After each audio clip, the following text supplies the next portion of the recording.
नाम है लम्से जुनून, अस्कलम जरनाब चांद। हर तरफ रंगो बू का सैलाब था। पान, सिगरेट और शराब की मिलने जुली बदबू इनके नथनों से टकराई तो इससे अब काई सी आई।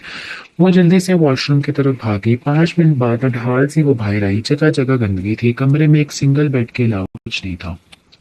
दीवार पर मॉडल्स की आधी नंगी तस्वीरें जस्पा थी। इन्हें देखकर इसे नए सिरे से रोना आने लगा। वो अपने जिस्म को अपने बाजुओं से ढांपने की कोशिश करने लगी। इसके जिस्म पर कपड़े के नाम पर एक दुपट्टा के सिवा कुछ ना था। इसे यहाँ बंद 2 दिन हो गए थे। वो नहीं जानती थी इसका कसूर क्या था, लेकिन ये सजा इसे पागल करने के लिए काफी थी। इसने अपने बाप को अपनी आंखों के सामने मरते देखा था। इसका जिस्म और चेहरे पर नील के निशान थे। इसने इन 2 दिनों में वो जुल्म बर्दाश्त किए थे जो अपनी जिंदगी के 18 साल में नहीं किए। इसे कपड़ों से महरूम करके डंडे से बहुत बुरी तरह मारा गया था। इसके जिस्म का कोई हिस्सा नहीं था जहां दर्द ना हो। वो अल्लाह से अनगिनत अपने लिए मौत की दुआ मांग चुकी थी, लेकिन शायद अभी इसका दुनिया में वक्त बाकी था। बाहर से अचानक पुलिस सायरन और गोलियों की आवाज आने लगी। वो जो पहले ही डर से मरने के करीब थी, ये सब बर्दाश्त नहीं कर पाई, लहरा कर जमीन पर गिर गई। इसके जिस्म से जगह जगह से खून रिसने लगा। वो बेयार और मददगार इस गंदे से कमरे के फर्श पर पड़ी थी। तुम दोनों ऊपर जाओ और अल्ताफ तुम नीचे तमाम कमरे चेक करो। फरहाना तुम सारी लड़कियों को अलग गाड़ी में महफूज मुकाम पर ले जाओ। इनको थाने मत लेकर जाना। और रशीद, इन तमाम बेगैरतों को तुम थाने लेकर जाओ। कोई एक बंदा भी नहीं बचना चाहिए। वो अपनी टीम को हिदायत देता खुद भी आगे बढ़कर एक एक कमरा चेक करने लगा। अभी वो एक कमरे में घुसा ही था कि सामने एक लड़की बरना हालत में पड़ी नजर आई। एकदम इसने अपना चेहरा मोड़ लिया। इसके चेहरे पर पसीना आ गया। इसने जल्दी से दरवाजा बंद किया, चारों तरफ नजर दौड़ाई। इसे सोफे पर एक बेडशीट नजर आई। वो जल्दी से आगे बढ़ा। वो बेडशीट उठाई और दरवाजा खुलकर कमरे में दाखिल हुआ। उसने दोबारा इस लड़की पर नजर डालने की गलती नहीं की। इसने बिना देखे इस लड़की के ऊपर चादर डाल दी। अब इसका पूरा जिस्म चादर से ढका हुआ था। सिर्फ चेहरा नजर आ रहा था। गुलाबी होंठ, छोटी सी नाक, बंद आंखों पर मुड़ी हुई पलकों का साया। वो एक बेतहाशा हुस्न की मालिक थी। थोड़ी पर परखम इससे और खूबसूरत बना रहा था, लेकिन सामने भी आदम खानजादा था जिसने कभी खूबसूरती से मुतासिर होना सीखा ही था। वो अपने फर्ज और फैमिली के लिए जान देने वाला इंसान था। इसने लड़की का गाल थपथपाया। उठो लड़की, हेलो उठो। लेकिन इसके चेहरे पर जुम्मश भी नहीं हुई। इसने अपनी टीम को जल्दी से जगह क्लियर होने पर वहां से निकलने की हदायत दी। फिर चादर अच्छे से इस लड़की के लपेट कर इसे बाजू में उठा लिया। अब इसका चेहरा भी नजर नहीं आ रहा था। जिस हालत में वो थी, इतना तो वो समझ गए थे कि लड़की अपनी मर्जी से यहाँ नहीं थी, इसलिए वो इस लड़की को जाती तौर पर खुद पहुंचाना चाहता था। वो इसलिए बाहर निकला और तो जगह बिल्कुल क्लियर थी। बस अल्ताफ इसके इंतजार में खड़ा था। वो अपनी बॉस की गोद मौजूद लड़की को देखकर हैरान हुआ। सर, ये कौन है? इसे शक्ल तो नजर नहीं आ रही थी, लेकिन इस वजूद के कद काट को देखकर इसका अंदाजा लगाया कि वो कोई लड़की है। अल्ताफ, ये जो कोई भी है मैं देख लूंगा, तुम थाने पहुंचो, मैं भी 20 मिनट में पहुंच रहा हूँ। इसने अल्ताफ का जवाब देते इस वजूद को पीछे अपनी जीप में लटाया और खुद आकर ड्राइविंग सीट पर बैठकर गाड़ी सन से भगा ले गया। ये लड़की मेरे हाथों से निकलती जा रही है। मैं तुम्हें बता रही हूँ कि मैं बिल्कुल इसकी मर्दाना आदतें बर्दाश्त नहीं करूंगी। अरे, मर्दों के करने वाले काम भी यही कर रही है। कोई फर्क रह गया इस लड़की और इस घर के लड़कों में? अगर यही हरकतें नहीं तो देखना कोई भी अच्छा रिश्ता नहीं आएगा। फिर बैठ के सजा कर रखना अपनी बहन को। वो गुस्से में अपने बेटे से अपनी ही बेटी की शिकायतें लगा रही थी, जबकि आदम खान ज्यादा मुस्कुराकर इनकी बातें सुन रहा था। गोद में इसकी 1 साल बेटी भी थी जो अपने बाप की बियर्ड के साथ खेल रही थी, जबकि वो मुस्कुराते हुए अपनी माँ की शिकायतें सुन रहा था। आदम, उन्होंने गुस्से में इसे पुकारा जो संजीदगी से लेने की बजाय इन्हें जिज करने के लिए मुस्कुरा रहा था। जी माँ जान, इससे अपनी मुस्कुराहट रोकी। तुम मेरी बात को संजीदगी से लोगे या नहीं? फरवा बेगम आपकी संजीदगी से पूछा। यार माँ जान, आप क्यों परेशान होती है? आपको अपनी औलाद पर भरोसा होना चाहिए। और वैसे भी जजा मेरी बहन है। वो कभी भी कुछ भी ऐसा नहीं करेगी जिससे आपकी या इस खानदान की इज्जत पर आंच जाए। सो डोंट वरी, मैं इसे समझाऊंगा कि अब आपको शिकायत का मौका न दे। इसने मेहनत को बेड पर लेटाया, अपनी माँ को कंधों से थाम कर बिठाया। फरवा बेगम ने अपनी जवान बेटे की तरफ देखा जिसका खूबसूरती में कोई सानी नहीं था। 6 फुट 1 इंच का कद, गंदमी रंगत पर सजी खूबसूरत मूछें और हल्की बेड़ जिनका रंग भी कुदरती ब्राउन था। हेजल ब्राउन आंखें, बिल्कुल फरवल बेगम जैसे इनके दिल से बिसाख्ता माशाल्लाह निकला। बस एक गलत फैसले ने इनको बहुत संजीदा बना दिया था। वो सिर्फ अपनी बेटे के लिए मुस्कुराता था। फरमा बेगम ने इसके माथे से बाल हटाकर इसके माथे पर बोसा दिया और मन्नत को गोद में उठा लिया। कमरे से चीखों की आवाज बाहर तक आ रही थी, लेकिन वो बाहर बैठा सुकून से सोफे पर पीछे सर गिराए टांग पर टांग रखे बैठा था। 6 फुट 2 इंच का लंबा चौड़ा शक्ल, सकती जसामत, ब्लैक पैंट के साथ ब्लैक ही टी शर्ट पहने, स्टाइलिश मूछें और बियर्ड, खड़ी नाक, मगरूर नाक पर पूरे सरार आंखें जिसे बहुत राज दफन हो। इन आंखों में बहुत बचिया था। खूबसूरती में वो शख्स बहुत अमीर था। आहिस्ता आहिस्ता ये आवाज खत्म होती कि चंद सेकंड बाद अपने सामने किसी के रुकने को महसूस किया। इसने आंखें खोली तो इसकी हेजल ब्राउन चमकती आंखें वाज़ेह हुई। सामने इसका आदमी फरजाद महसूस मुस्कुराहट के साथ खड़ा था। वो समझ गया। गुनगुनाते हुए वो खड़ा हुआ और इसी कमरे की तरफ बढ़ गया जहां से चीखों की आवाज आ रही थी। फरजाद इसके पीछे ही था। वह कमरे में दाखिल हो गया। अपने भारी कदम उठाते इन दोनों की तरफ बढ़ा जो कुछ देर पहले तक जिंदा थे। आंखों में लथपथ जमीन पर पड़े थे, आंखें बाहर को उबली हुई थी। हरजात इनको उठाओ, ये रूम मुझे 1 घंटे में बिल्कुल साफ चाहिए। यार तुम्हें पता है खून खराबा देखकर मेरा दिल खराब होता है। वो इसके कंधे पर हाथ रखता है, इससे हजाया देता वहां से निकल गया। अरे मेरा शोहर मेहनत से कमाता है, इतना ही शौक है तो जाओ खुद कमाओ और अपने बाप का इलाज करवाओ, हमने कोई ठेका नहीं ले रखा तुम बाप बेटी को पाले से। इनके बीचों बीच वो औरत कमर पर हाथ रखे चीख रही थी, लेकिन ताई मैं इस घर पर बाबा का भी हिस्सा है और बाबा ने अपनी जमा पूंजी ताया जान के दुबई जाते वक्त इनको दी चटाक चटाक। इससे पहले कि अपनी बात मुकम्मल करती इसके हाथ के भारी थप्पड़े से काल पर पैर दर पे महसूस हुए। इस कार पर 5 उंगलियों के निशान एक साथ छप गए। अरे तेरी हिम्मत कैसे हुई है हिस्सा मांगने की? तेरा बाप 2 साल से नकारा हो गया, तुम बाप बेटी को खिलाया पिलाया, कौन सा हिस्सा मांग रही हूँ? ताई जाने से बालों से पकड़कर बोली। वो तो अपनी थप्पड़ से ही नहीं संभली थी कि बालों में सख्त गिरफ्त से हिल भी नहीं पाई। अम्मी क्या कर रही है? छोड़े अकीदत को। पीछे से इसकी हम उम्र लड़की अपनी माँ से इसे छुड़वा रही थी। ताई अम्मी ने इसके बाल छोड़े और गुस्से से इसे धक्का दिया और कमरे में चली गई। वो जल्दी से इसके पास आई और उसे उठाकर चेयर पर बैठाया। यार तुम क्यों अम्मी को गुस्सा दिलाती हो? जब जानती हो तुम्हारी बातों का इन पर कोई असर नहीं होगा, उल्टा वो तुम पर हाथ उठाएंगी। समरा ने इसे समझाने की कोशिश की। तो क्या करूं? तुम मुझे बताओ। बाबा की हालत दिन ब दिन बिगड़ती जा रही है और मैं अपने बाप के लिए कुछ नहीं कर पा रही। मैं बहुत बुरी बेटी हूँ, बहुत बुरी। वो फूट फूट कर रोने लगी। समरा ने इसे गले से लगा लिया, सहारा पाते वो और रोने लगी। फियाज साहब और अयाज साहब 2 भाई थे। फियाज साहब और रुकैया बेगम के 3 बच्चे थे। एक बेटी शादीशुदा थी, इसे छोटा 27 साल का बेटा अहमद और सबसे छोटी समरा जो 19 साल की थी। अयाज साहब की एक ही बेटी थी अकीदत। 19 साल की 6 साल पहले इनकी बीवी का इंतकाल हो गया था। उन्होंने अपनी बच्ची बेटी को कभी किसी चीज की कमी नहीं होने दी, बहुत मोहब्बत से पाला। इनके कपड़ों की दुकान थी जिससे अच्छा गुजर बसर हो रहा था, लेकिन 2 साल पहले इनकी बीवी ने इनकी कमर तोड़ दी। इनके दोनों गुर्दे फेल हो गए थे।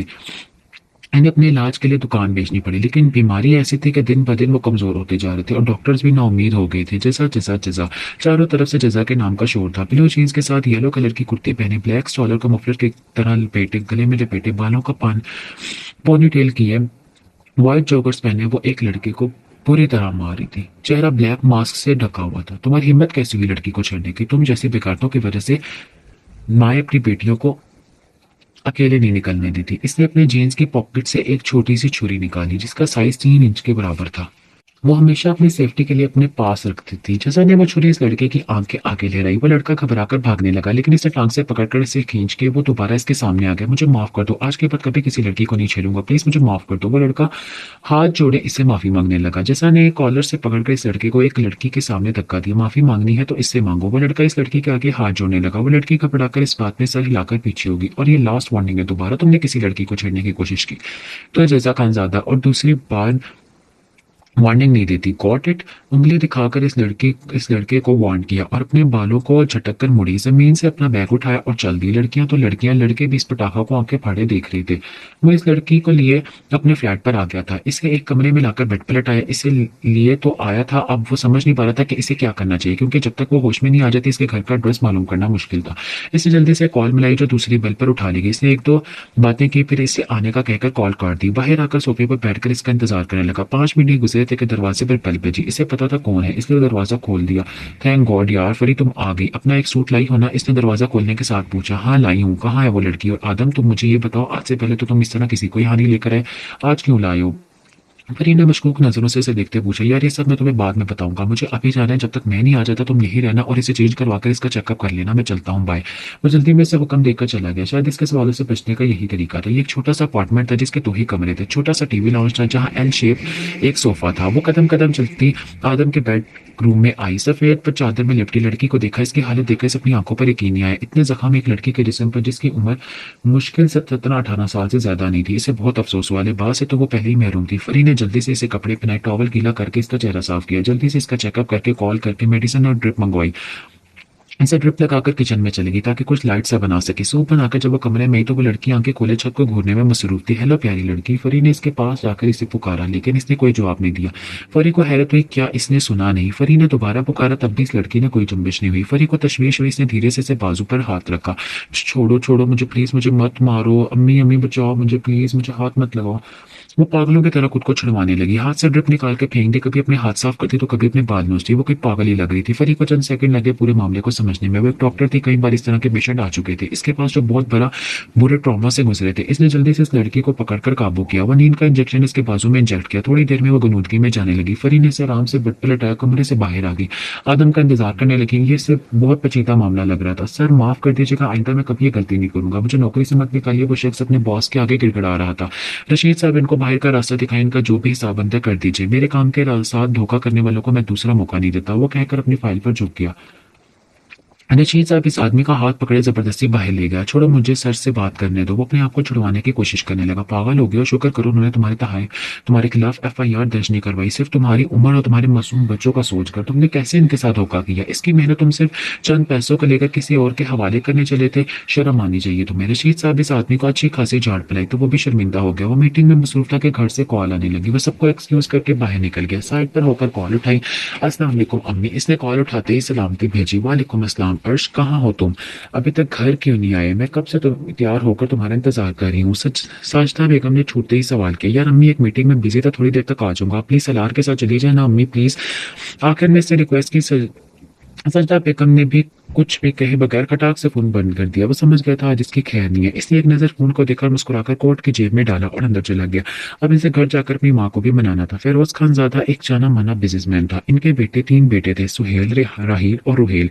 सुहेल की शादी फरवा बेगम से हुई, जिनके 2 बच्चे हैं। बड़ा बेटा आदम जो पुलिस फोर्स में है, जिसकी उम्र 32 साल है, वो अपनी जॉब के साथ अपने खानदानी बिजनेस को भी देखता था। और बेटे जजा जो स्टूडेंट है, जिसकी उम्र 20 साल है। इससे छोटा राहील, जिनकी शादी शाहीन बेगम से हुई, जिनके 3 बच्चे, एक बेटी फरीहा। आदम की हम उम्र जो पेशे के लिहाज से डॉक्टर और शादीशुदा है। और बेटा सलार जो बिजनेसमैन है, उम्र 29 साल से छोटी आयत थी, जो मेडिकल कॉलेज में 3rd ईयर की स्टूडेंट थी, उम्र 21 साल। सबसे छोटे रोहेल, उम्र 21 साल। सबसे छोटे रोहेल, जिनकी शादी सजदा बेगम से हुई। इनका सिर्फ एक ही बेटा है, अर्श। 8 साल पहले एक शादी से आते हुए फेरोज खानजादा, सुहेल खानजादा, राहील खानजादा और रुहेल खानजादा और शाहीन बेगम की गाड़ी का एक्सीडेंट हो गया था, जिसके नतीजे में सभी जान की बाजी हार गए। वो वक्त हवेली वालों के लिए किसी क़यामत से कम ना था। वक्त का काम है गुजरना, जख्म पूरी तरह भर तो ना सका, लेकिन वक्त के साथ मुंतकिल हो गए। मेरी माने तो इस लड़की को इसके फैमिली के हवाले कर दो, शायद ही जल्दी स्टेबल हो जाए इसके साथ, क्योंकि जिस तरह का बिहेव इस लड़की ने किया, इससे ये बात तो साफ वाज़ेह है कि इस पर बहुत ज़्यादा तशद्दुद किया गया है।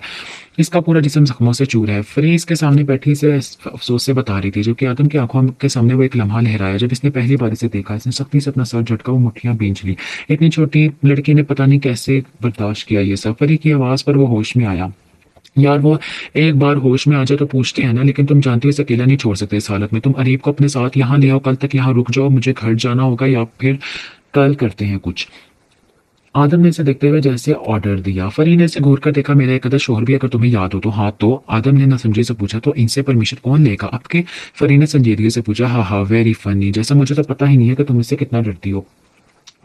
उसने जैसे मजाक उड़ाया और निकल गया। पीछे से फरी ने इसे कुशन उठाकर मारा और अपने पैर पटके। फरी आहत से परमिशन लेकर अरीब को अपने साथ ले आई थी। अरीब उठते ही अपनी दादी के पास चला गया था। फरी का फ्लैट भी इस बिल्डिंग में था। आहत भी इसकी तरह डॉक्टर था। इनका एक बेटा था 5 साल का। अरीब फरी के ससुराल में एक सास ही थी। वो बहुत पुरसकून जिंदगी गुजार रही थी। वो हॉस्पिटल में जॉब करने के बजाय अपना एक प्राइवेट क्लिनिक चला रही थी। आदम इसका हम उम्र होने के साथ इसका बेस्ट फ्रेंड भी था। उन्होंने बचपन और जवानी का हर वक्त साथ गुजारा था, इसलिए वो एक दूसरे के साथ बहुत फ्रैंक थे। वो सब सुबह जब उठी थी तब वो लड़की जाग रही थी, लेकिन इसने कुछ भी कहना मुनासिब नहीं समझा। वो उठी, फ्रेश हुई, फिर इसके कमरे में आ गई। प्यारी लड़की जाके क्या इसने इसके पास खड़े होकर इसे पुकारा। वो लड़की से खौफजदा नजरों से देखने लगी। फरी इसकी नजरें समझ गई, इसलिए जल्दी से बोली। मैं डॉक्टर फरीहा हूँ, तुम्हें बड़े घबराने की जरूरत नहीं है, तुम बिल्कुल सेफ हो। और तुम्हारा नाम क्या है? प्यारी लड़की, इसने हाथ आगे बढ़ाते हुए पूछा। मेरा नाम शफा है। और डकते हुए इसने अपना नाम बताया। माशाल्लाह, बहुत प्यारा नेम है। वैसे तुम्हारी उम्र क्या है शिफा?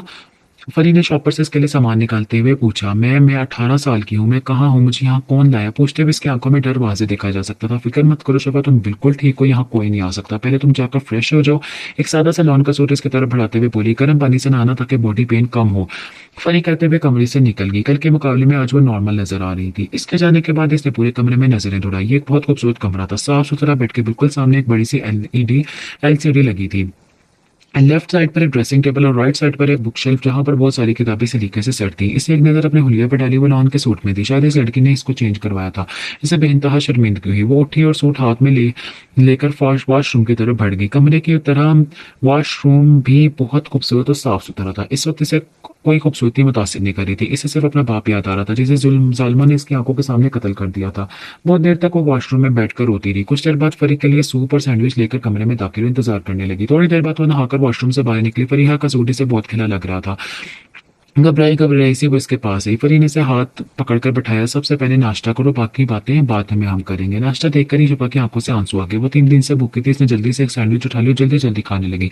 इसका दिल तशक्कुर के एहसास से भर गया। फरी इसके हालत के पेश नजर वहां से उठकर चली गई ताकि वो आराम से खा सके। इसने 5 मिनट में सारा खाना खत्म कर लिया और सुकून से आंखें बंद कर ली। सच कहते हैं भूख इंसान की सबसे बड़ी कमजोरी है। इंसान इसी पेट के लिए तो बड़े बड़े गुनाह कर जाते हैं।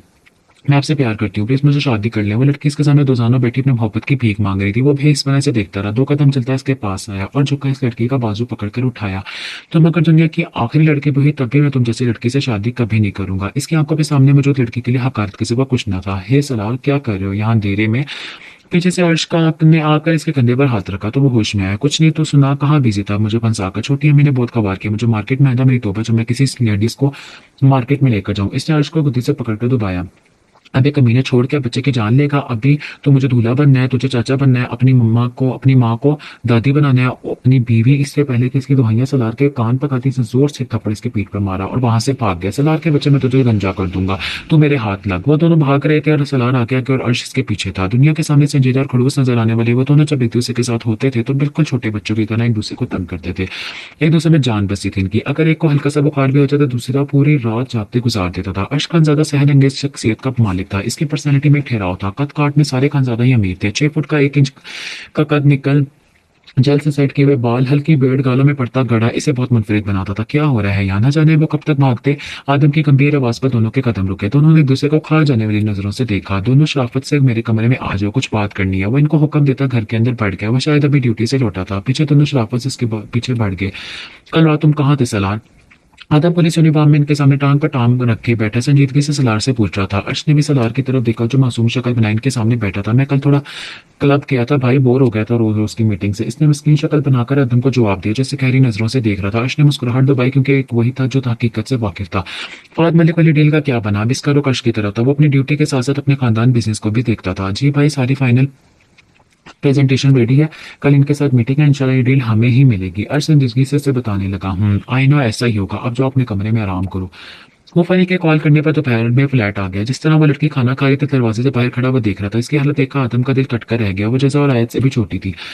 थोड़ी देर बाद आदम खान ज्यादा सफेद शलवार कमीज पहने संजीदगी से इसके कमरे में मौजूद था। शफा खान खौफजदा से फरी से लगकर बैठी थी। शफा, बच्चे घबराने की जरूरत नहीं है, ये मेरा भाई है, पुलिस वाला, यही तुम्हें लेकर आया था। इसकी बात पे शफा की आंखें हैरानगी से फटी के फटी रह गई। इसका मतलब उसे बराना हालत में देख चुका था। इसका दिल क्या जमीन फटे और इसमें समाज। शर्मिंदगी से इसकी आंखों में आंसू रवा हो गए। फरीहा इसके चेहरे का थार ताजरो समझ रही थी। शफा, आप तुम अपने घर का एड्रेस बताओ, हम तुम्हें तुम्हारे घर सही सलामत छोड़कर आएंगे। फरी ने इसे हौसला दिया लेकिन घर के नाम पर हुचकियों से रहने लगी। फरी ने इसका हाथ थाम कर दुबाया। न जाने क्यों इस लड़की की आंखों में आंसू आदम से बर्दाश्त नहीं हो रहे थे। मेरा कोई घर नहीं, वो हिचकियों के दरमियान बोली। कोई तो घर होगा जहां आप रहती थी पहले। अब के बाद आदम ने संजीदगी से सवाल पूछा। इसकी गहरी आंखों में इसकी एक हरकत को नोट करी थी। मेरे अब्बू को मेरे सामने मार दिया। वो फूट फूट कर रोने लगी। मेरा कोई नहीं, अकेली रह गई। मेरी सुतेली मामू ने मुझे कोटे में भेज दिया। इन लोगों ने मुझे बहुत मारा, मुझे बहुत दर्द हो रहा है। अभी अभी तक वो हिचकियों में सबको बताती चलेगी। आदम खजादों को अचानक घुटन का एहसास होने लगा। इसने जोर से आंखें मीची तो वही लम्हा दोबारा इसकी आंखों के सामने लहराता नजर आया। 2 दिन से तो वो आंखें बंद करने से भी डर रहा था। न चाहते हुए भी वो सब इससे याद आ रहा था। फरी ने तड़प कर शफा को सामने सीने में भींच लिया। वो खुद भी तो यतीम थी, इसने भी अपने माँ बाप को खो दिया था। आदम खान ज्यादा वहां से उठकर जाने लगा। एक आवाज पर के कदम जंजीर हुए। इसने बेयकीनी से मुड़कर देखा। आप मुझसे निकाह करने वाले से झुकाइन से अपने लिए पनाह मांग रही थी। मैं बहुत अकेली हूँ, मेरी इज्जत और जान दोनों महफूज नहीं है। प्लीज प्लीज मुझे अपनी पनाह में ले लें। मैं एक कोने में पड़ी रहूंगी, बस मुझे यहाँ रख लें। फरी ने हैरान को नजरों से इस छोटी सी लड़की को देखा जो अल्फाज अदा करते हुए भी थर थर कांप रही थी। आदम बिना कुछ के कमरे से क्या फ्लैट से भी निकलता चला गया। शफा मायूसी से वहां बैठती चली गई। इसने अपने लिए पनाह मांगी थी क्योंकि इस जहन्नुम से निकल कर आने वाला वही शख्स। इसने पहली बार इस शख्स को देखा था लेकिन इस शख्स की आंखों में इसके लिए हवस के बजाय इज्जत देखी थी। इसने इन 3 दिनों में जितनी खलासत मर्दों के नजरों में देखी थी, इसके बाद आदम इसे रिश्ते से कम नहीं लगा। वो बस एक छत चाहती थी। वो दुनिया में अकेले सर्वाइव करने से डरती थी। वो जानती थी अगर वो इसे महफूज मुकाम से निकली तो इसकी इज्जत महफूज नहीं रहेगी। फिर ये आगे बढ़ी, उसे थाम कर बेड पर बैठाया। प्लीज आप ही मुझे यहाँ से मत निकालें, मुझे भी मार देंगे वो लोग, मेरी इज्जत महफूज नहीं है। बाहर प्लीज मुझे बचा लें, मैं कहीं ना नहीं चाहती। मैं सारा काम करूंगी, मैं कोने में पड़ी रहूंगी, प्लीज मुझे मत निकालें। शिफा इस वक्त इतनी डरी हुई थी जैसे खुद भी नहीं पता था वो क्या कह रही है। परी को इस लड़की पर तरस आया। इसे साथ लगाकर पीठ से लाने लगी। हम तुम्हें कहीं नहीं भेजेंगे, फिक्र मत करो, रिलैक्स, सब ठीक है। बस तसल्ली देने लगे। भी तैयार होकर ऑफिस के लिए निकल रहा था कि इसके पास से गुजर के जजेस खानजादा इसे पूरी तरह इग्नोर करके पूरी शान से जाकर बाइक पर बैठी और बाइक हवा में उड़ाती हुई निकल गई। पीछे से बड़ी अम्मी की आवाज अवाहिद तक आती सुनाई दी, जो जजा को इसकी हरकतों पर सलवाते सुना रही थी। वो भी सर झटक कर अपनी गाड़ी में बैठा और निकल गया। अभी वो आधे रास्ते में था, इसे अपने बंदे की कॉल आई। ठीक है, तुम इसे वहां रुको, अच्छे से खातिरदारी करो, मैं 2 घंटे से फ्री होकर आता हूँ। वो ऑफिस पहुंचा तो अर्श इसी का इंतजार कर रहा था। दोनों मीटिंग रूम में चले गए। मीटिंग के बस अब एक दूसरे को मुबारकबाद दे रहे थे। ये डील भी खानजादा इंडस्ट्रीज को मिली थी। सलार अर्श को एक मखसूस इशारा करता वहां से निकल गया। अर्श ने समझकर सर हिलाया।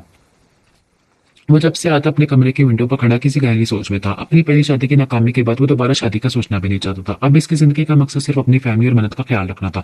लेकिन इस लड़की का एक ही जुमले से तोड़े की तरह लग रहा था। अब मुझसे निकाह कर लेने नजर से जुगाई से पहले अपने लिए पनाह मांग रही थी। मैं बहुत अकेली हूँ, मेरी इज्जत और जान दोनों महफूज नहीं है। प्लीज प्लीज मुझे अपनी पनाह में ले ले, मैं कोने में पड़ी रहूंगी, बस मुझे यहाँ रख ले। इसके कानों में बार बार वही अल्फाज गूंज रहे थे जो इस लड़की ने कहे थे।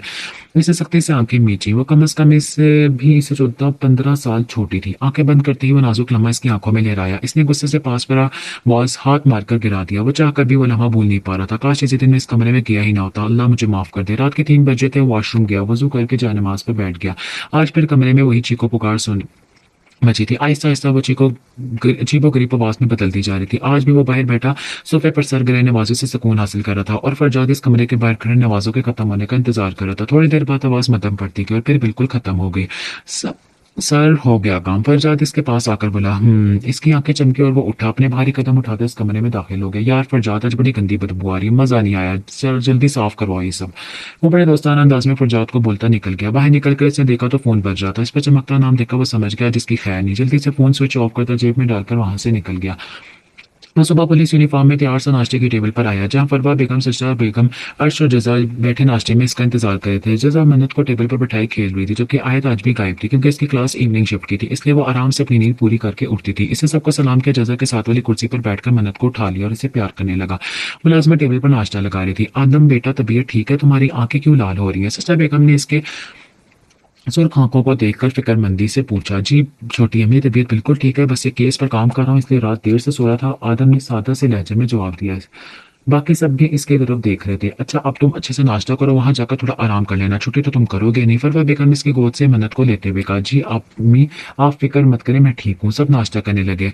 अर्श सलार से कहो अपने जितने भी फजूल काम है वो दिन में करके रात को घर में गुजारा करे, वरना मैं इसकी उम्र का भी लिहाज नहीं करूंगा। आदम ने स्पॉट अंदाज में अर्श से कहा। जैसा अम्मी को जरा शिकायत का मौका कम दो, मैं अब तुम्हारी कोई शिकायत ना सुनूं। उन्होंने कहता वो मिनट मेहनत के माथे पर बोसा देकर वहां से निकल गया। जजा ने शिकायती नजरों से परवा बेगम को देखा। उन्होंने इसकी तरफ से रुख फेर लिया। अर्श और सजदा बेगम ने मुस्कुराहट दबाई। हंस ले भाई आप भी। वो गुस्सा में अर्श को बोलती अपना बैग उठाती बाहर चली गई। सर आज रात को भी एक लाश मिली, इसे भी बिल्कुल इसी तरीके से मारा गया जैसे पिछले 2 लाशों को। इन तीनों को ही पहचान बहुत मुश्किल है, चेहरा पहचान में नहीं आ रहा। वो अपने कैबिन में बैठा था। अल्ताफ इसे पूरी रिपोर्ट देने लगा। पता करो शहर में कहाँ कहाँ मिसिंग कंप्लेन हुई है और यहाँ से ये लाशें मिली हैं, तीनों जगह के आसपास की फुटेज चेक करो। जी सर, अल्ताफ कहता है। इससे कहता निकल गया। इसने फरीक को कॉल मिलाई। हाँ कहाँ हो तुम? इसने कॉल उठाते ही सवाल किया। मैं अपने घर हूँ और कहाँ होना है?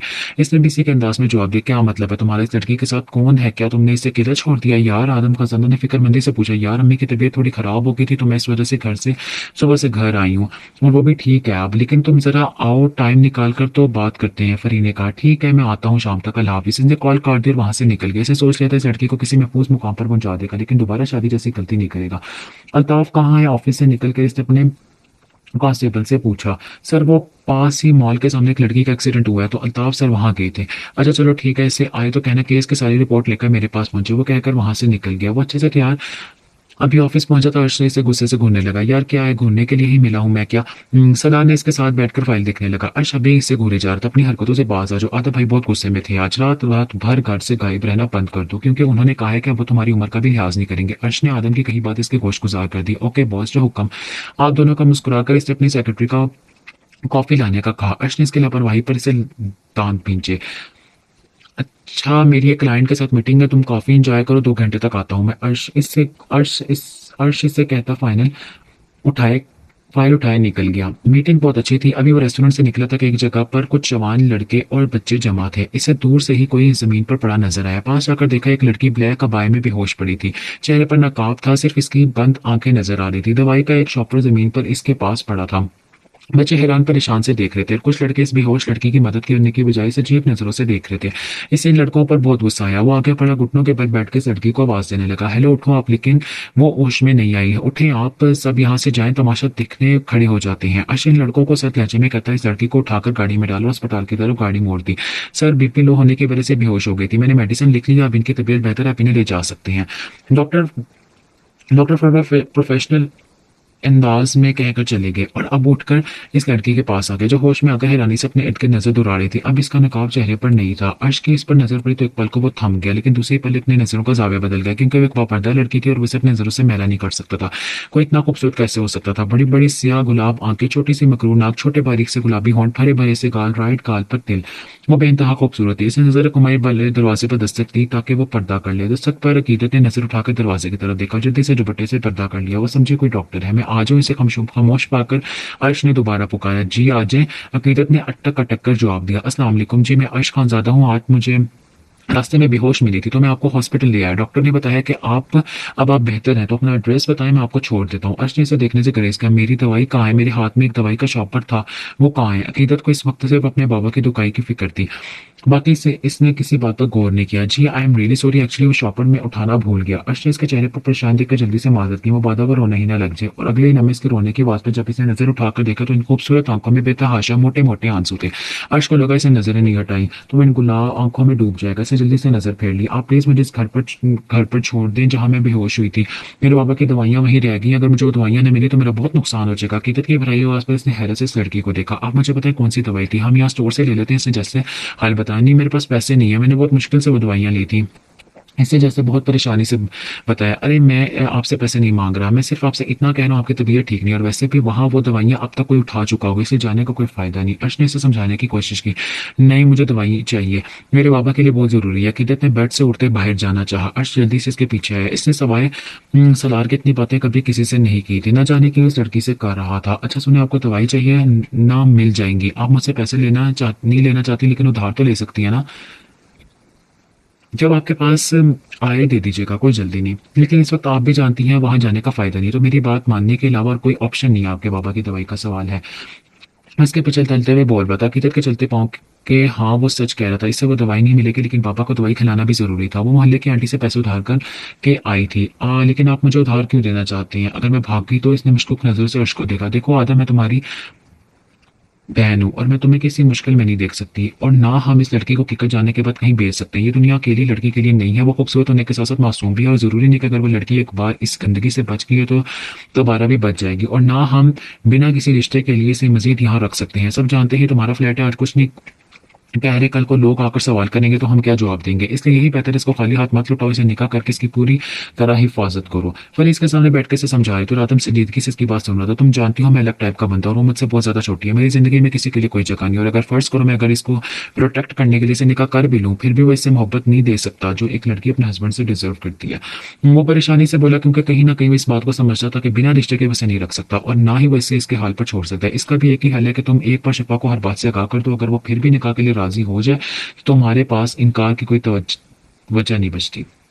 फरी ने इसे मशवरा दिया और आदम को ये बात सही लगी। मैं इसे बुलाकर लाती हूँ। फरी उठकर चली गई और खुद एक बार इससे बात करना चाहता था, फिर वो जो फैसला करती इसे कबूल होता। थोड़ी देर बाद खुद को एक बड़े से दुपट्टे को में कवर किए वो घबराई हुई सी फरी के साथ बाहर आई। आदम ने इस पर से नजर हटा ली। शफा तुम यहाँ बैठो, मैं आदम के लिए चाय बना कर लाती हूँ। फरी इनको एक के लिए बात करने का मौका देती वहां से चली गई। वो घबरा कर यहाँ वहां देखने लगी, पता नहीं अब वो इससे क्या बात करने वाला था, क्या वो इसे यहाँ से जाने का कहेगा, ये सोच आती अपने हाथों को बुरी तरह मसलने लगी। आदम इसकी तरफ ना देखकर भी इसकी एक एक हरकत का भगोल मुआयना कर रहा था। आप यहाँ बैठे प्लीज, मुझे कुछ बात करनी है, फिर निकलना है। जब 10 मिनट तक वो नहीं बैठी तो मजबूरन आदम खानजादा ने इसे मुखातिब करके सोफे की तरफ इशारा किया। जी जी। वो जल्दी से पास ही रखे सोफे पर बैठ गई। मैं घुमा फिर आकर बात करने का आदमी नहीं है, इसलिए आपसे सीधी बात करने आया हूँ। आपने मुझसे पनाह का सवाल किया था, इस बारे में मैंने बहुत सोचा। आदम ने रुककर इसके चेहरे की तरफ देखा जहाँ घबराहट साफ थी और आंखें ऐसी थी जैसे किसी भी वक्त छिलक पड़ेंगी। इससे पहले कि हम कोई फैसला करें, मैं अपने बारे में आपको सब बताना चाहता हूँ। मेरी उम्र 32 साल और मैं एक शादीशुदा इंसान हूँ। मेरी एक बेटी भी है 1 साल की, मगर मेरी वाइफ अब नहीं है मेरे साथ। मेरी जिंदगी में मेरी फैमिली की बहुत अहमियत है। मैं अपनी खुशी से ज्यादा अपनी फैमिली की खुशी आगे रखता हूँ और आगे भी रखूंगा। और अगर आप ये सब जानने के बाद भी मुझसे निकाह करना चाहती हूँ, वादा करता हूँ आपकी ख्वाहिशात पूरी करने में कोई कसर नहीं छोड़ूंगा, और आपको मेरे घर में वही मोहब्बत और इज्जत मिलेगी जो एक बहू का हक है। लेकिन शायद मैं आपको सिवाय इज्जत के कुछ ना दे सकूं, लेकिन आपकी हिफाजत अपनी जान से बढ़कर करूंगा। इसने एक नजर शिफा को देखा और इसके चेहरे पर परेशानी की जगह इत्मीनान था। मुझे आपसे सिवाय एक चीज के कुछ नहीं चाहिए। आदम ने दोबारा सिलसिला कलाम जोड़ा। शफा ने सवालिया नजरों से इसकी तरफ देखा। मैं चाहता हूँ कि आप मेरी बेटी को एक माँ की तरह प्यार करें, सिर्फ प्यार, बाकी इसके काम करने के लिए घर में बहुत सारे लोग हैं। जी मैं, अभी वो कुछ कहती हुई दोबारा बोल उठा। हाँ, अगर आप निकाह के बजाय सिर्फ एक सहारा चाहती हैं तो मेरा ये फ्लैट हमेशा खाली रहता है, आपको आपकी जरूरत की हर चीज मिल जाएगी। मैं यहाँ नहीं आऊंगा, आप पूरी जिंदगी आराम से रह सकती हैं। प्रिया का फ्लैट भी इसी बिल्डिंग में, आप आराम से यहाँ रह सकती हैं, आपको घबराने की जरूरत नहीं है। आप अच्छे से सोच लें और अपना जवाब फ्री हो फरी को बता दीजिएगा। वैसे तहमुल से लेकर वहां कहकर वहां से जाने लगा। मुझे कबूल है। इससे पहले कि वो जाता शफा की आवाज पर रुका, इसे लगा वह इनकार कर देगी, लेकिन इसके करापे से हैरान की हुई 2 कदम चलकर से कुछ फासले पर रुक गया। लेकिन मेरे निकाह में आने के बाद अब चाहकर भी मुझसे छुटकारा हासिल नहीं कर पाएंगी। आदम ने इसे डराने की कोशिश की। मैं इस रिश्ते को हयात ना पाऊंगी। इसने पुख्ता लहजे में से यकीन दहानी करवाई। वो बस किसी भी तौर पर खुद को महफूज करना चाहती थी और आदम को देखकर इसे यकीन हो गया था वो हर तरह से एक मजबूत इंसान है। ठीक है, तैयारी कर लीजिएगा, सुबह 10 बजे गाड़ी आ जाएगी आपको लेने। वो कहकर अपने मजबूत कदम उठाता वहां से निकल गया। शिफा कितनी देर इस जगह को देखती रही। क्या दुनिया में ऐसे मर्द भी मौजूद होते हैं? इसने तो अपनी जिंदगी के 18 सालों में मर्दों को सिपाही, मुफाद परस्त और हवस परस्त मर्दों के अलावा कोई मुखलिस मर्द पाया ही नहीं, सिवाय अपने बाप के।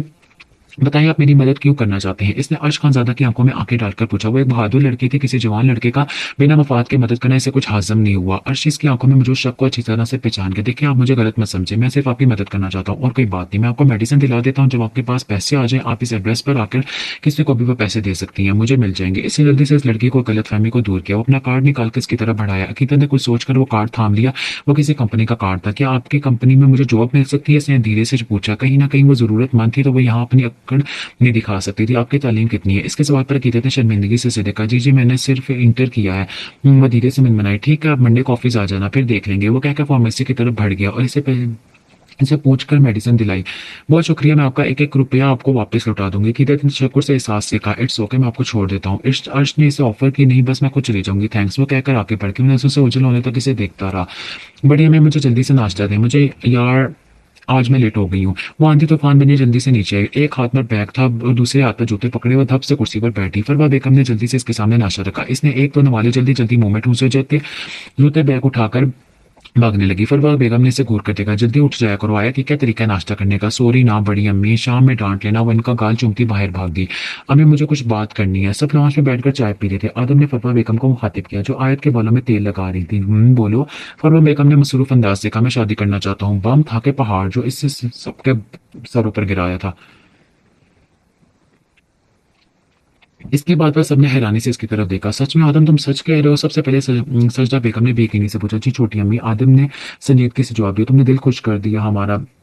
मैं कल ही रिश्ते वाली को बोलती हूँ कोई अच्छी सी लड़की ढूंढ के दे। फरमा बेगम आयत को छोड़ती उठी और आदम का माथा चूम लिया। बाकी सबके चेहरे पर भी खुशी थी। वैसे लगता नहीं भाई आपको इतनी हिम्मत देंगे। सलाह की बड़बड़ाहट अर्श और आदम ने बखूबी सुनी थी। सिस्टर बेगम और फरवा बेगम ने नसमझी से इसकी तरफ देखा था। इसने नजर उठाकर आदम को देखा। इसकी आंखों में ऐसा कुछ था कि इसे अपने बोलने पर अफसोस हुआ। कुछ नहीं, मैं तो मजाक कर रहा था। इसने जल्दी से अपनी जान बचाई। मैं कल निकाह करना चाहता हूँ अम्मी, अगर आप तुम्हें इजाजत है तो मैं कल फरी को बोल के इनको बुलवा लेता हूँ। मुझे उम्मीद है आप सबको पसंद आएगी। इसने फरवा बेगम का हाथ थमकर मोहब्बत से कहा। अरे बेटा, हमारे लिए इससे खुशी की क्या बात होगी कि तुम अपनी जिंदगी में आगे बढ़ जाओ और हमेशा खुश हो। अगर तुमने लड़की पसंद की होगी तो किन्नन अच्छी ही होगी। फरमा बेगम ने अपने बेटे की खुशी से अपने साथ लगाए। शादी नहीं हो सकती। आयत ने गुस्से से कहा। क्यों नहीं हो सकती? सवाल करने वाला अर्श था।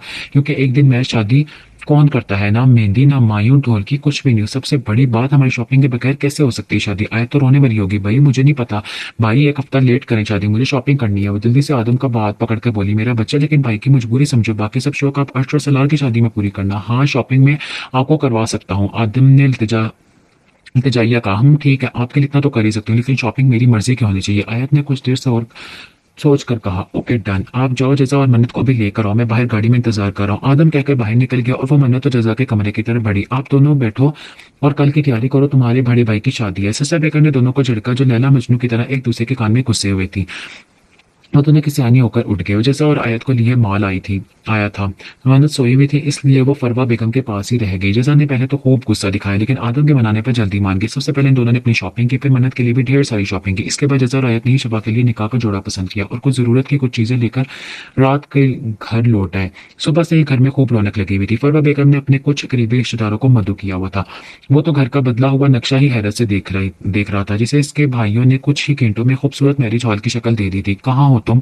मन्नत को सीने पर लटाए सलार को कॉल करने लगा जो फरीहा और शफा को लेने गया था। बस रास्ते में ही हम आ रहे हैं भाई, बस कुछ घंटे मजीद सब्र कर ले। इसकी शरारत भरी आवाज सुनकर आदम ने फोन बंद कर दिया और मन्नत से कहने लगा क्या इसका फैसला सही था? वो गहरे इसतिराब में था। ये फैसला सिर्फ शफा को पना देने के लिए नहीं था, बल्कि वो अपनी बेटी की जिंदगी से बिन माँ की बच्ची का लकब भी हटाना चाहता था, इसलिए इसने ये फैसला किया था। फरी के साथ घबराई हुई वो इनके सामने खड़ी थी, जबकि अरीब सलार के साथ जा चुका था। इसकी उम्र, इसके चेहरे पर जख्मों के निशान देकर इनको बहुत दुख और अफसोस हुआ, लेकिन उन्होंने कुछ भी पूछना मुनासिब नहीं समझा। फरवा बेगम ने आके पढ़कर इसे गले से लगा लिया। फरी ने इसका सजदा बेगम और फरवा बेगम से तारुफ करवाया। फरी, आप इनको ऊपर ले जाओ, मैं कुछ खाने के लिए भिजवा देती हूँ। सजदा बेगम इन्हें ऊपर भेजकर खुद भी किचन में चली गई। फरवा बेगम भी परेशान इनके पीछे आई। सर तुम्हें कुछ अजीब नहीं लगा? एक तो लड़की कितनी कम उम्र है, और तो इसके चेहरे पर निशान देखे तुमने, किस तरह इस मासूम पर किसी ने तशद्दुद किया होगा। परेशानी से बोली, हाँ भाभी, लग तो भी मुझे भी ऐसे रहा है, लेकिन अगर आदम ने निकाह का सोचा तो कुछ बेहतर ही सोचा होगा। आप परेशान ना हो, अच्छे से बस तैयारी करें। सर बेगम ने बेफिक्र किया तो वो सारी सोचों में बस से कुछ डालकर तैयारी करने लगी। आप भी, मुझे डर लग रहा है बहुत। शफा परेशानी से फरी के पास बैठी हाथ को मसल रही थी आपस में। अरे डरने की क्या बात है लड़की, शोहर तुम्हारा एसएचओ है, तुम भी बहादुर बनो। मेरे भाई के साथ कोई कमजोर लड़की हमें नहीं चाहिए। फरी ने से झटका। कहाँ है हमारी भाभी? रजा और आयत एक लड़की के साथ सा मानो का ढेर उठाए रूम में दाखिल हुई तो वो थम गई। खुद पर इन दोनों लड़कियों के एक्स करती निगाहें देखी। वो फरी के पीछे छुप गई। कल तक वो जितने कितने आराम से निकाह की बात कर रही थी, आज जब दिन आता तो घबराहट से इसकी जान निकलती। कौन है आप ही? सबसे पहले रजा अंदर हैरानगी से पूछा। आयत भी मुलाजमा से सामान रखवा कर इनके पास है। ये है हमारी भाभी, आदम की होने वाली बीवी। फरी ने इसे पीछे से निकाल कर इनके सामने करते हुए कहा, क्या? दोनों की चीख एक साथ निकली। इसने जल्दी से घबरा कर अपने चेहरे को हाथों में छुपा लिया। कान क्यों फाड़ रही हो तुम दोनों? फरी ने इसको घूर कर देखा। छोटी सी बच्ची हमारी भाभी है। जैसा कि हैरत से भरपूर आवाज सुनकर इसकी आंखों में बेसख्ता आंसू आ गया। फरी ने दोनों को गुस्से से घूरा। आप ही कितनी प्यारी है यार। आयत ने फोन इसके गाल चूम डाले तो वह शर्म से सुरकंदारी हो गई। शर्म करो आयत, भाभी है तुम्हारी, जरा दूर रहो। फरी ने इसे शर्म दिलाने की कोशिश की। बहुत प्यारी हैं आप। जैसा नबी से प्यार से गले लगाया तो इसके अंदर का दर्द थोड़ा सा कम हुआ। जाओ तुम दोनों अपने रूम में और तैयार हो जाओ, मुझे शफा को तैयार करने दो। फरी ने इन दोनों को बाहर भेजा ताकि वो तुम थोड़ी ईजी हो जाए। मैं वैसे काफी छोटी नहीं आपसे, वो लड़की सलान मेहनत को उठाते हुए बोला, जो इसे आते देखकर अपने दोनों बाजू फैला चुकी थी। आदम खजाना वार्डरोब से अपना सूट निकालते इसे घूरती निगाहों से इसे देखा। मेरा मतलब भाभी। इसने फौरन दुरुस्ती की। तुम जाओ, मन्नत को अम्मी को दो, इसे भूख लगी है। वैसे कहता वॉशरूम की तरफ भड़ गया। जी ले जाता हूँ मैं अपनी मन्नों को। वो मन्नत को उठाए निकल गया। भाई मन अच्छी वो जुमला मुकम्मल करती कि कमरे से निकलता सलार से बुरी तरह टकराई। इससे पहले कि वो गिट्टी सलाने से बाजू से पकड़ के गिरने से रोका। वो रेड कलर के प्लाजो शर्ट में हल्का सा मेकअप किए, बालों को खुला छोड़े, लाइट सी ज्वेलरी पहने बेहद इंतहा हसीन लग रही थी। जैसे ही जजा होश में आई, अपने बाजू सलार के गिफ्ट में देखे, आंखों में शरारे दौड़ गए। गुस्से से इसने अपना बाजू छुड़ा लिया। आइंदा मुझे सॉफ्ट फुट की दूरी में रहिएगा। उंगली उठा के से वॉन करती वो तन करती निकल गई। सलान ने बहुत मुश्किल से जब्त किया और अपने चेहरे पर हाथ फिरा के गहरी सांस ले खुद भी नीचे की तरफ बढ़ गया। खानजादा मिशन के हर तरफ रंग बिरंगी की कमकमों और फूलों से सजाया गया था। सलार खानजादा और अर्श खानजादा ने कुछ ही घंटों में सादा सी निकाह की तकरीब को बहुत खूबसूरती से सजाया था। बहुत अरसे बाद आदम ने आगे बढ़ने का फैसला किया था और इस खुशी सब बहुत धूमधाम से मनाना चाहते थे। रात 8 बजे का वक्त था। सारे मेहमान आ चुके थे।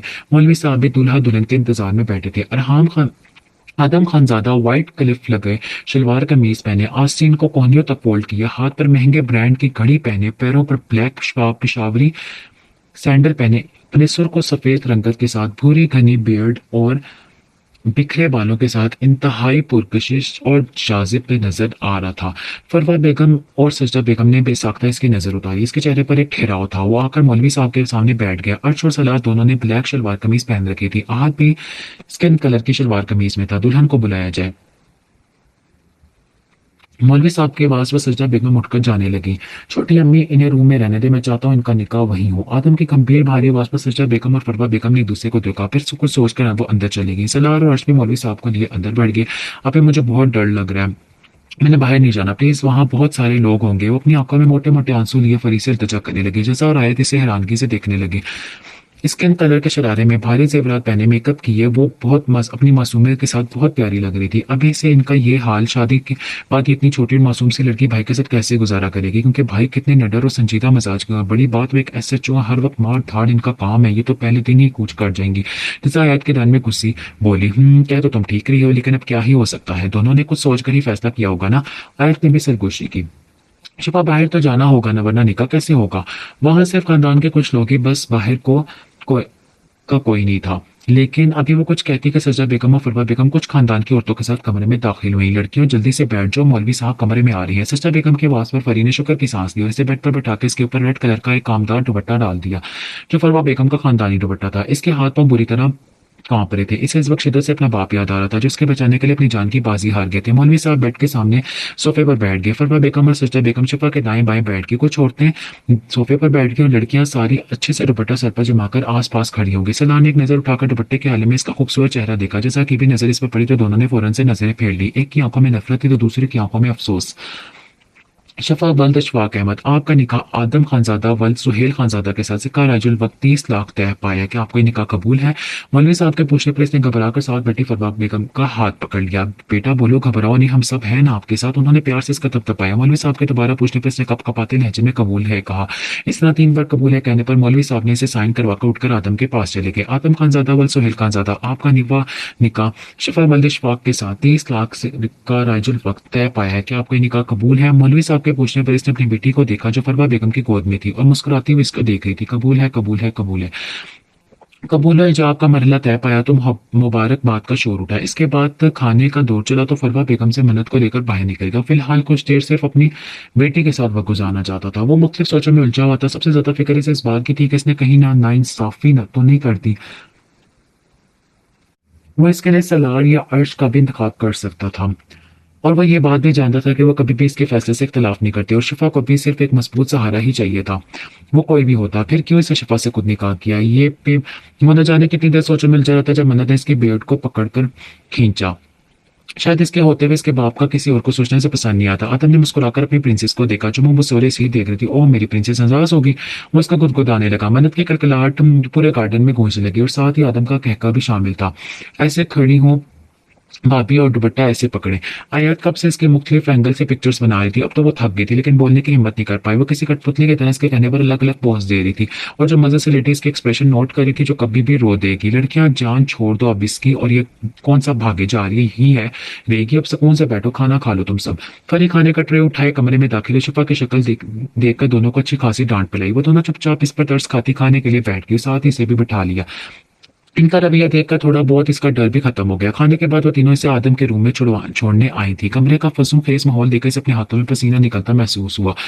बाकी तीनों की आंखें भी खुली की खुली रही। गुलाब की पत्तियों से बेड तक का रास्ता बनाया हुआ था और बेड पर पिछी सफेद चादर फूलों से ढकी हुई थी। कमरे में जगह जगह कैंडल सेट किए हुए थे। बेड के चादरों चारों तरफ सफेद नेट की जाली थी। वो एक मुकम्मल रोमांटिक सा माहौल क्रिएट कर रहा था। कमरे का माहौल हाल देखकर फरी तो बहुत अच्छे से समझ गई कि किसका काम है क्योंकि आदम से इस तरह की किसी भी चीज की उम्मीद नहीं थी। इसने आगे बढ़कर लाइट जलाई ताकि जो आंखें फाड़े देख रहे थे वो होश में आ जाए। इधर आओ, तुम यहाँ बैठो। फरिया ने इसे थाम कर बेड पर बैठाया जो घबराकर कमरे की एक चीज को देख रही थी। आया तो जजा कदमों की आवाज पर जल्दी से दरवाजे के बाहर खड़ी होगी। देखो शिफानी का, भले तुमने जिस भी नीयत से किया हो ये बात कभी मत भूलना कि अब तुम आदम की बीवी हो और वो तुम पर हर तरह का हक रखता है और तुम भी इस पर पूरा हक रखती हो। अपनी पूरी कोशिश करना इस रिश्ते को कामयाब करने की। इंशाल्लाह एक दिन तुम दोनों के दिल में अल्लाह मोहब्बत डाल भी देगा। परी इसे अच्छी तरह से समझाकर चलेगी। भाई कुछ तो दें। जैसा और आयत ने आदम को रोका जो इनको गेट के बाहर खड़े देखकर वापस जा रहा था और इसने साफ इनकार कर दिया इनको कुछ भी देने से। मन्नत भी इसकी गोद में समाई हुई थी। इनकी शक्लें देखकर इसे रहम आ गया। वो जेब से चंद नोट निकालकर इनके हवाले कर गया और अंदर जाने लगा। पैसे मिलते हुए दोनों खुशी से वहां से हट गई। कहा, एक अदद बहन में अभी हूँ तुम्हारी, जल्दी से मेरे हिस्से की निकालो फिर जानो इधर जाना। फरियाद ने इसका रास्ता रोक के खड़ी होगी। निकलो, कोई पैसे नहीं वरना मुझे कोई जल्दी नहीं इंदर जाने की, तो कहीं और भी अपना ठिकाना बना लूंगा। आदम ने संजीदगी से जवाब दिया। इसने घूरकर आदम को देखा और आगे बढ़कर मन्नत को इसकी गोद से लिया। बस आज के लिए इसे मेरे पास छोड़ जाओ, कल से अपने साथ रखना, मैं नहीं रोकूंगी। आदम इसकी बात का मतलब अच्छे से समझ गया इसलिए बिना कोई बहस के अंदर बढ़ गया जहां इसकी नई नवेली दुल्हन इसका इंतजार करी थी। कमरे का माहौल देखकर कुछ पल के लिए वो फ्रीज हो गया था लेकिन जल्दी इसने खुद को संभाल लिया। बेड के बीचों बीच घूंघट ओढ़े बैठी थी। वो खामोशी से अपने बारी कदम उठाता वार्डरोब की तरफ बढ़ गया और सादा सा सूट निकाला। वॉशरूम में घुस गया। जब वो फ्रेश होकर आया तब वो ऐसे बैठी थी। आदम को एकदम गुस्सा आया। जब इसका रिश्ता हकीकत से वाकिफ थी फिर इस तरह रवायती दुल्हनों की तरह बैठने का तुक नहीं बनती थी। वो बेड पर जाकर लेट बैठ गया और साइड ड्रॉर से एक बॉक्स निकाला। इसके बैठने पर शिफा खुद में सिमट गई। ये आपकी मुंह दिखाई। इसने वो बॉक्स शिफा की तरफ बढ़ाया लेकिन घूंघट उलटने की जरूरत अभी महसूस नहीं की। इसकी भारी आवाज़ों से घूंघट खुद ही उलटती और आदम को देखने लगी। इसके घूंघट उलटती आदम की नजरें इसके चेहरे पर पड़ी तो पलटना ही भूल गई। इसे लाल रंग से रंगे होंठ इसे बुरी तरह अट्रैक्ट कर गए लेकिन वो भी खानजादा था। आदम खानजादा सोते हुए भी अपने दिमाग को जगाए रखना अच्छे से जानता था। मुझे मुंह दिखाई नहीं, वादा चाहिए। वो कब कबाते लहजे में धीरे से बोली तो आदम ने चौंक कर इसकी तरफ देखा। कैसा वादा? इसने एक आईब्रो झुकाई। मैं अपने अब्बू के कातिल को सलाखों के पीछे देखना चाहती हूँ। मैं इनको सख्त से सख्त सजा दिलाना चाहती हूँ। इन सब के लिए मुझे आपकी मदद चाहिए। वो सुख रोई रोई उम्मीद भरी आंखों से देखने लगी। आदम को इस पर तरस आया। इसे शिफा का हाथ पूरे हक से थामा। इसका छोटा सा हाथ आदम के हाथों में छुप से गए। आदम का लफ्ज अपने हाथों में महसूस करके वो अजीब कैफियत का शिकार हुई। मैं वादा करता हूँ आपके मजलूमों को जब तक कैफरे किरदार तक ना पहुंचा दूं, मैं सुकून से नहीं बैठूंगा। आज से ये मेरी जिम्मेदारी है, आप हर फिक्र से आजाद हो जाएं। आप जाकर चेंज कर लें, रात बहुत हो गई। आदम इसे अपने होने का मान बख्श कर सीधा होकर करवट बदल कर लेट गया। आधे घंटे के बाद वो बिना चेंज किए ही वापस आ गई। कश्मकश में वहीं खड़ी हो गई। आदम खानजादा आंखें बंद किए बहुत देर तक इग्नोर करता रहा, लेकिन जब वो नहीं बोली तो आंखें खोलकर इसे देखा तो वो बेड के पास गई। तजबजब का शिकार अपने हाथों को आपस में मसलने में मसरूफ थी। क्या हुआ, आपने चेंज क्यों नहीं किया अभी तक? इसने नरमी से पूछा। हाँ, मेरे पास कपड़े नहीं हैं, वो धीरे से मनमनाई जो आदम खानजादा मैं मुश्किल ही सुन पाया। वार्डरोब में चेक किया आपने? आदम ने इसे पीछे इशारा किया। नहीं, वो मैं कपड़े लाई ही नहीं अपने साथ, वो शर्मिंदा हुई। आपकी हर चीज इस कमरे में मौजूद है, जाकर अपने आप चेंज करके बेड पर आकर खामोशी से सो जाए, मुझे नींद आ रही है। वो संजीदगी से कहता खुद पर कंफर्टर डालता करवट बदल गया। उसकी नजर इसे देखती वार्डरोब तक गई, वहां इसकी जरूरत की हर चीज से बेइंतहा शर्मिंदगी हुई। वह एक चोर नजर इस पर डालती अपने कपड़े उठाती वॉशरूम की तरफ भड़ गई। थोड़ी देर बाद वापस आई और डरते डरते आराम से बैठ के एक कोने में सिमट कर लेट गई। दिन भर की थकावट की वजह से नींद कब इसमें मेहरबानी से पता ही न चला। रात 4 बजे वो गहरी नींद में सोया हुआ था जब अपने पास मोबाइल के बजने की आवाज में नींद में ही मतलाशी हाथों से फोन को टटोला। मोबाइल हाथ आते ही इसे अपने सीने पर किसी वजूद का एहसास हुआ। इसकी नींद भग से उड़ी। इसने हाथ बढ़ाकर साइड लैंप ऑन किया। इसकी पहली नजर इन खूबसूरत गुलाबी पैरों पर पड़ी जो इसके सीने पर थे, और एक पांव पर बंधा काला धागा। ऐसा लग रहा था जैसे इन पैरों की हिफाजत के लिए हो। वो खुद आड़ी तिरछी लेटी इससे कंफर्टर छीनकर अपने आधे वजूद को छुपा चुकी थी। लंबे घने बिखरे बालों का इसका चेहरा छुपाया हुआ था। वो बड़ी शान से इसके सीने पर अपनी टांगे फैलाए अपना सर दूसरी साइड पर रखे सुकून से सो रही थी। वो शायद सर्दी की वजह से इसके अंदर घुसने की कोशिश कर रही थी, या शायद वो ऐसी ही सोने की आदत थी। इससे चिढ़ तो बहुत हुई, लेकिन कुछ कहने के बजाय इसने आराम से पैरों को अपने सीने से हटाया और फोन उठाता बालकनी में चला गया। इसी नंबर पर कॉल मिलाई जहाँ से कॉल आ रही थी। न जाने दूसरी तरफ क्या कहा गया। वो झलक में अंदर आया और अपना यूनिफॉर्म उठाता वॉशरूम चला गया। अगले 10 मिनट में वो तैयार होकर अपना मोबाइल और गाड़ी की चाबी उठाए कमरे से निकल गया। वो ड्रेसिंग के सामने खड़ी बालों में ब्रश फेरी थी। वो जब सोकर उठी तो आदम कमरे में नहीं था। वो जल्दी से तैयार होकर किसी का इंतजार करने लगी ताकि वो नीचे जा सके। दरवाजा नॉक हो तो उसने दरवाजा खोला। सामने आयत खड़ी थी। इसने का रास्ता दिया तो अंदर आ गई। माशाल्लाह, बहुत प्यारी लग रही है भाभी। आयत ने इसके लाल रंग के शिफॉन के फ्रॉक में खिलते रंग को देखकर तारीफ की। इसकी तारीफ पर शिफा के गाल से हो गए। कहा भाई कहाँ है? आयत ने कमरों में चारों तरफ नजर दौड़ाई। कमरे की सजावट अभी तक वैसी ही थी, लेकिन कमरा बिल्कुल साफ था। शायद इसने सुबह सुबह सफाई की थी। वो पता नहीं मुझे, वो ऐसा आवाज में बोली। क्यों, रात को वो तो हमारे सामने कमरे में आए थे। आयत ने हैरानगी से पूछा। जी, लेकिन वो सुबह कमरे में नहीं थे। वो झिझक कर बोली। अच्छा, हो सकता है ड्यूटी पर चले गए हों। आपके उठने से पहले चले, बड़ी अम्मी बुला रही हैं नाश्ते के लिए, नीचे चले। वो शफा कर नीचे लिए चलेगी। आदम और सरार के अलावा सभी नाश्ते के टेबल पर बैठे थे। इसे आता देखकर सबके चेहरे पर मुस्कुराहट थी। फफा बेगम इसे अपने साथ वाली कुर्सी पर बैठाया तो वो भी सबको सलाम करती बैठ गई। अर्श को देखकर इसे घबराहट होने लगी, जो मोबाइल में मसरूफ नजर आ रहा था, लेकिन इसके चेहरे के उतार चढ़ाव फरी ने बहुत अच्छे से नोट किया और समझ भी गई। इसने धीरे से इसका हाथ दबाया तो शफा ने चौंक कर इसकी तरफ देखा। रिलैक्स अर्श, मेरा भाई है, उन्होंने सरगोशी में कहा तो वो भी खुद को कंपोज करती सामने जजा की गोद में मौजूद छोटी सी बच्ची को देखने लगी। इसकी आंखें खुद ब खुद आदम की तरफ तना पुरकशिश थी। बच्ची से देखकर मुस्कुराने लगी। बच्ची की मुस्कुराहट देख इसके चेहरे पर भी मुस्कुराहट बिखर गई। तो मरद ने खिलखिलाकर अपने बाजू की तरफ फैलाए। शफा ने उठकर जल्दी से गोद में उठा लिया। सब इसकी ये बचकाना हरकतें देख रहे थे। अम्मी देखें, आपने बेवफा लड़की नहीं, मम्मा के आते ही मुझसे मुंह मोड़ दी। किसा के ड्रामाई अंदाज में कहने पर सबने शिफा का रिएक्शन देखने के लिए इसकी तरफ देखा। शिफा का मुस्कुराता चेहरा देखकर सबका दिल मुतमईन हो गया। शिफा, बच्चे नाश्ता करवा करो, इसे मुझे दे दो। फरवा बेगम ने मन्नत को इसे लेने की कोशिश की तो मन्नत ने इसके कंधे में मुंह छुपा लिया, जिसका मतलब था इसे शिफा के पास है। आंटी, मैं इसको अपने पास रख लूं? इसने डरते डरते पूछा कि कहीं वो बुरा ना मान जाए। ठीक है, लेकिन मैं तुम्हारी आंटी नहीं, आदम की तरह तुम भी मुझे अम्मी कहा करो।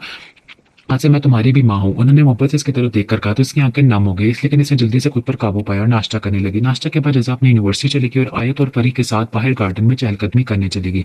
बाहर कैन की चेयर पर बैठी इधर उधर की बातें कर रही थी, जबकि शफा कभी इनकी तरफ देखती कभी मन्नत के साथ खेलने लगती। गाड़ी की आवाज में सबने मुड़कर देखा तो आदम था, जो जल्दी से अंदर की तरफ भड़ गया। शफा, जाओ, जाकर आदम से पूछो कुछ चाहिए तो नहीं। मैं जाऊँ? इसने नसमली से दोबारा पूछा। जहाँ शोहर है तुम्हारा तो तुम ही पूछो गे, जाओ शाबाश। फरी के कहने पर नाचार वो उठकर अंदर भड़की। वो ऐसा सा कमरे में दाखिल हुई तो वो ब्लैक शर्ट के ऊपर ब्लैक लेदर की जैकेट में ब्लैक ही जीन्स पहने अपनी गन और वॉलेट उठा रहा था। शायद वो सिर्फ चेंज करने आया था। इसके हाथ में गन देखकर शफा को घबराहट हुई। इसको कमरे में दाखिल होता देखा वो अपने भारी कदम उठाता इसकी तरफ बढ़ने लगा। शफा ने इसे अपनी तरफ आता देखकर टसपटाकर 2 कदम पीछे लिए, लेकिन वो अपने भारी कदम उठाकर इसके पास आया और झुककर मन्नत के गाल पर बोसा दिया। शफा ने इसे अपने पास देखकर अपनी सांसें रोक ली, सख्ती से आंखें मीच ली। आदम ने सर उठाकर इसके देखा तो वो लाल रंग के सूट में खुद भी पूरी तरह सुर्ख हो रही थी। वो इसे देखता रहा, कितनी मासूम थी वो लड़की से। थोड़ी पर मौजूद खामी से बहुत खूबसूरत बनाता था। इसने जरा सा झुककर हथौड़ी के जख्म को हल्का सा छुआ तो उसकी गोद से मन्नत को लेता बेड पर बैठ गई। ये भी इख्तियारी में किया गया अमल था। आदम के लम्स पर इसका दिल इतनी जोर से लड़का कि वैसे खबर ही न हुई कि कब आदम ने मन्नत को उठाया, कब वो दूर हुआ। वो वही स्टिल फटी फटी आंखों से खड़ी रही। आदम ने एक नजर इसे देखा है जिसका चेहरा ऐसा हो गया जैसे जिस्म का सारा खून चेहरे पर जमा हो गया। एक कप चाय मंगवा दे।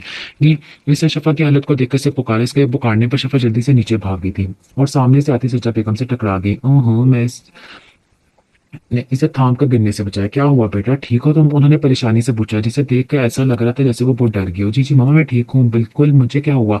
इसने जबरदस्ती मुस्कुराने की कोशिश की। हुआ इनको चाय चाहिए, मैं बना लो। इनकी गहरी नजरों को खुद पर जमे देखकर इसने जल्दी से पूछा, हाँ बना लो बेटा, मैं इससे यही पूछने की कि क्या बात है, आज से ये घर तुम्हारा भी है, तुम जो चाहे कर सकती हो। जी। वो किचन में गई। जब वो चाय बनाकर कमरे में आई तो आदम मन्नत के साथ प्यार करने में मसरूफ था। इसने चाय सामने टेबल पर रखी, खुद बाहर जाने लगी। रुके, मन्नत को भी ले जाएं, इनको अम्मी के पास छोड़कर आप आराम कर लीजिएगा। इसने मन्नत को भी शफा के हवाले किया तो वो मन्नत को लेकर निकल गई। चेहरा अब भी सुर्ख था। पीछे आदम ने 2 घूंट चाय के लिए और वो खुद भी निकल गया क्योंकि इसे अर्जेंट पहुंचना था और मन्नत की वजह से वो लेट हो गया। वो भागते हुए बार बार पीछे मुड़कर देख रही थी। दो लड़के इतनी ही तेजी से इसकी तरफ भाग रहे थे। अल्लाह जी बस आज बचा लें, फिर कभी भी अकेली नहीं निकलूंगी। वो रोते हुए अल्लाह से फरियाद कर रही थी। आज वो अपनी क्लास के बाद आदम से पूछकर एक फ्रेंड की बर्थडे पर आई थी। ड्राइवर को इसने खुद मना किया था कि वो खुद आ जाएगी, लेकिन वो जिस गाड़ी में बैठी वो बीच रास्ते में खराब हो गई। उसका फोन भी दोस्त के घर रह गया, वरना वो घर से किसी को फोन करके बुला लेती। रोड बहुत सुनसान थी। वो किसी गाड़ी का इंतजार करने लगी, लेकिन दूर दूर तक कोई गाड़ी नजर नहीं आई। इसने चादर को खुद पर अच्छे से लपेट लिया और आगे बढ़ने लगी, ये सोचकर के रास्ते में कोई ना कोई गाड़ी मिल जाएगी। अभी 2 कदम बढ़ी थी कि किसी ने इसकी चादर पकड़ ली। मुड़कर देखा तो आवारा लड़के टाइप आदमी थे जो नशे में धुत लग रहे थे। आयत ने बिना आगे पीछे देखे इसका धक्का दिया और दौड़ लगा दी। वो लड़के भी इसके पीछे भागने लगे। इसने एक बार फिर पीछे मुड़कर देखा तो अब भी लड़के नजर नहीं आ रहे थे, लेकिन इनके कदमों की आवाज अब वो सुन सकती थी। सामने गाड़ी नजर आई तो इसका दरवाजा खुला था। वो बिना सोचे समझे अंदर घुस के दरवाजा बंद कर दिया। सीधे से टेक लगा, आंखें बंद करके गहरे सांस लेने लगा। चादर तो इसके रास्ते में ही गिर गई। अब सिर्फ एक दुपट्टा था। इसने अपनी मुट्ठियां सख्ती से भींच कर रखी थी। 5 मिनट तक इसने कोई हरकत नहीं की। से अजीब सी स्मेल और खुद पर किसी की नजरें महसूस हुई। इसने झट से आंखें खोल के पीछे देखा तो उसके ऊपर की सांस ऊपर नीचे की नीचे लगी।